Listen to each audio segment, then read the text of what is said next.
Hello everyone, welcome back to Deviations. In today's video, Single Variable Calculus, we will be covering the oil can optimization problem. So this oil can optimization problem will be fairly differentiation intensive, so I recommend reviewing any Unit 2 or Unit 3 topics that you might be forgetting right now.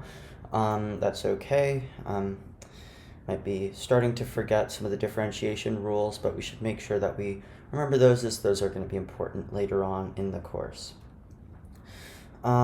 So this is going to be, again, more calc intensive as opposed to the other video where we could have solved through completing the square and finding the vertex for parabolic motion, but this will require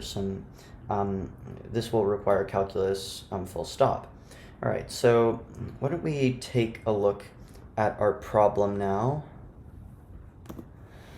So our problem is saying that a cylindrical can hold 1 liter of oil. Find the dimensions that will minimize the cost of the metal to make the can. So with an optimization problem like this, it's always good to draw a picture. So I'm going to draw a picture here. So here is our oil can. It's going to be a cylinder.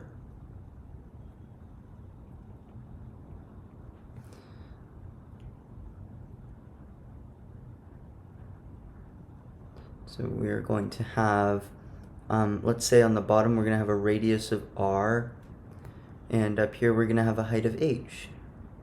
So we have a radius of r and a height of h, and then we're going to have our lid up here, and then our bottom down in here. So we've got our plan for our oil can. At least now we know what it looks like.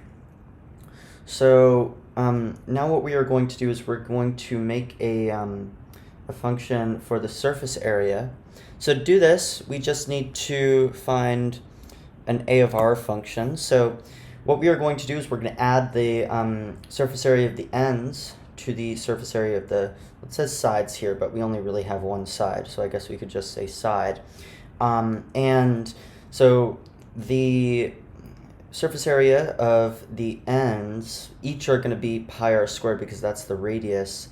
That's the circle of radius r that we have. Then we're going to have 2 of them because we have a lid and a bottom. So we're going to multiply that by 2.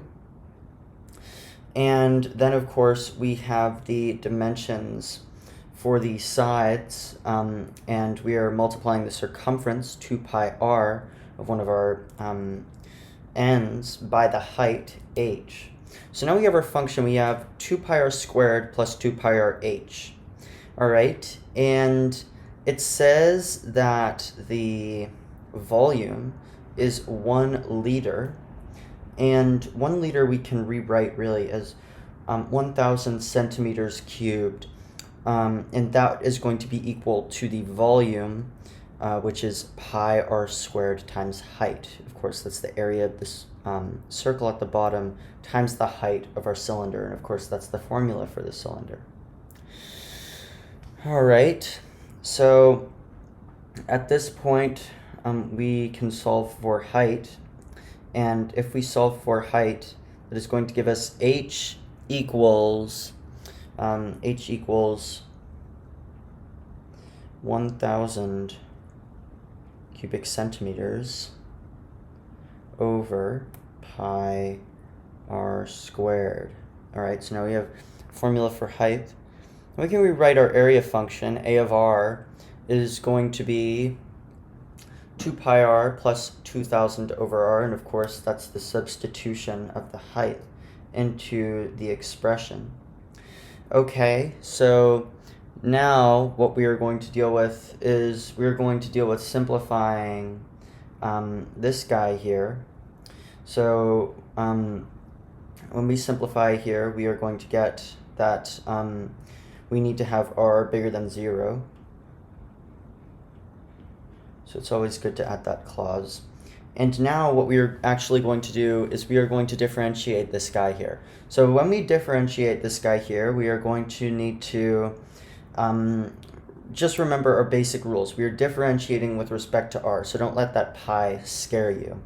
So when we differentiate, so dA over dr is going to be equal to 4 pi r, because we take out the squared and multiply it down to the coefficient, minus, if we remember how we do this, we need to take the minus numerator, 2000, and we square the denominator.